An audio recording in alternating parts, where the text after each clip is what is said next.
I want to bring in Kevin Green, senior markets correspondent, to help set up the action today. KG, all right, let's start out with kind of just big picture look at everything. We finished mixed yesterday. Futures are in the green today, but there's still this ongoing battle over tariffs. How would you describe where we are now?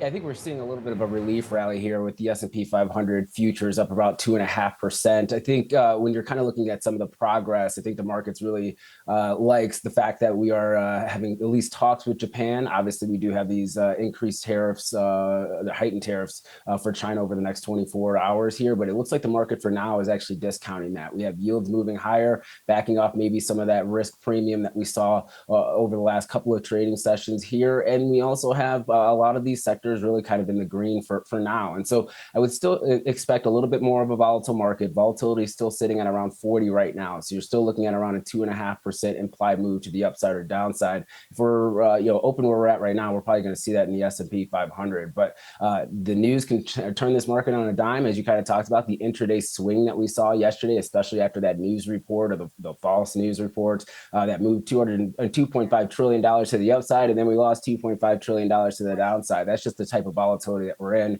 Very low liquidity right now. So green on the screen, maybe continuing to see a little bit more of a move to the upside, maybe another 200 points here. And then that would probably make it a little bit more attractive for the shorts to try to re-enter if they think this is a dead cat bounce here. Yeah, that's what I wonder. And if it was a dead cat bounce here, I guess, maybe it's too soon to tell if that's what we're seeing today. And it was like 1 minute I look away. You saw a move yesterday to the upside, look back, it was back to the downside. It was just, your head could have been spinning. But let me ask you, in terms of how the market is perceiving what's next with regard to China, you said that it looks like it's being discounted. Why do you think that?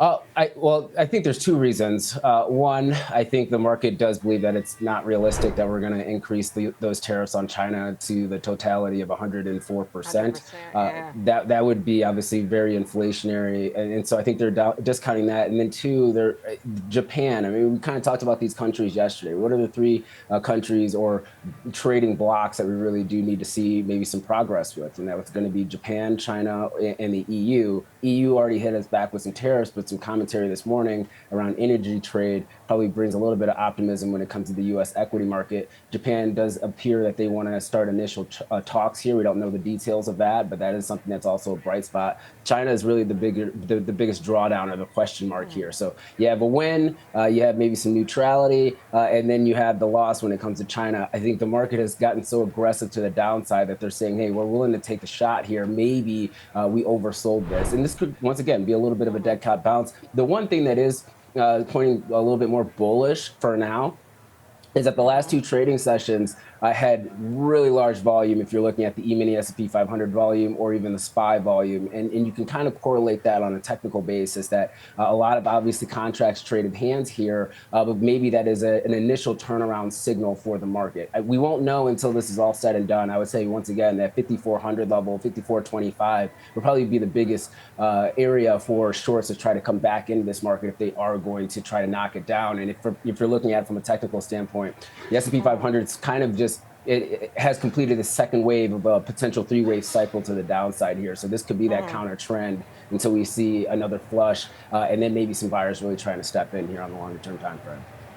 Okay, let me ask you really quickly about the Mag 7. All of them in trading higher in the pre-market. Nvidia stand out yesterday. It looks like it will open up above $100 today. Did you see it aiming for that 105 level again today?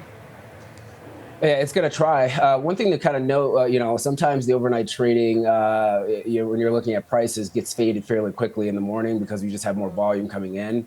So that's just something to be mindful of. But I mean, it did hit extreme levels to the downside yesterday. Even if you're looking at the overnight trading on Sunday, where Nvidia at one point was trading at around $83.60, and so some buyers did step in, perceive that there's some value there. Nvidia does have some exposure when it comes to China. Around 22% of its revenue in one way, shape, or form comes out of China. So that's something to be mindful of. But Diane, the one that's actually probably showing the best price action or price strength right now is actually Amazon. That has been able to hold up fairly well. Even these 4% drawback days, Amazon's been only down about 0.5, 0.6%. So there might be some buyers kind of getting into that name. It's well diversified from the consumer discretionary business as well as the artificial intelligence and server business here. So it makes sense that on a longer term time frame, you have investors really trying to nibble right now. And for the bears, you really kind of need this narrative to continue or see more cracks in this market. And the big question mark that we're going to have over the next 3 weeks, 4 weeks is going to be the earnings season. Did we already reprice that lower? Forward multiple says no. We're still sitting at around a 20 forward multiple. Usually when we get bottoms in the market, you're still looking at around a 16.5, 17% forward multiple. So fundamentals say, hey, we have more room to the downside here, but we might have just went way too aggressive to the downside here, and we're seeing a little bit of a relief rally. I would say question everything, be cautious, be tactical. Nothing's set in stone yet, and we've seen some whirlwinds when it comes to the news flow that can really shape markets up. Okay, and really quickly, I want to ask you about Broadcom. Speaking of some nibbling, we're seeing some action around that in the pre-market, and AMD. So let's do Broadcom really quickly first.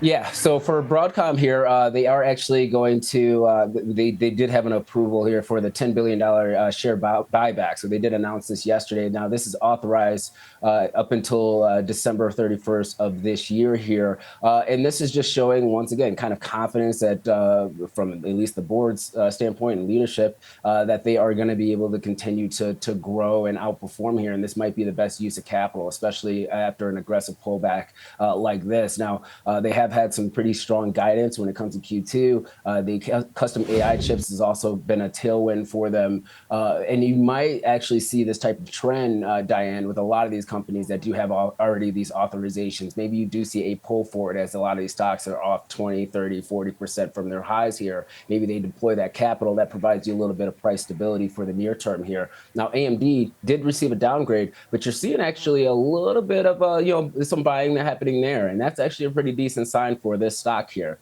KeyBank did downgrade AMD to sector weight from overweight here, highlighting the fact that China's AI revenue stability could be in question here, and then also pricing wars with Intel. We know that Intel is working on this 18A fabrication process, and that can actually put some margin pressure when it comes to AMD and maybe put them at a little bit of a disadvantage when it comes to the overall market. But once again, if you're kind of looking at the price action overnight, given this note, and given the price action here, it looks like the market's trying to shrug this off as much as it possibly can. AMD's up around $1.50, almost $2 in the pre-market session from the close of yesterday. Okay, and KG, I know a lot of people tune in for this, which I think you indicated earlier. Your target for the S&P 500 to the up and downside today? Yeah, just looking at the flows here, upside looking at 5,400 for your area of resistance, downside 5,000. Any break below the 5,000 level, Diane, you're looking at 4,850. Which is a pretty okay, 48. Yeah, indeed. All right, Kevin Green, senior markets correspondent. KG, thank you.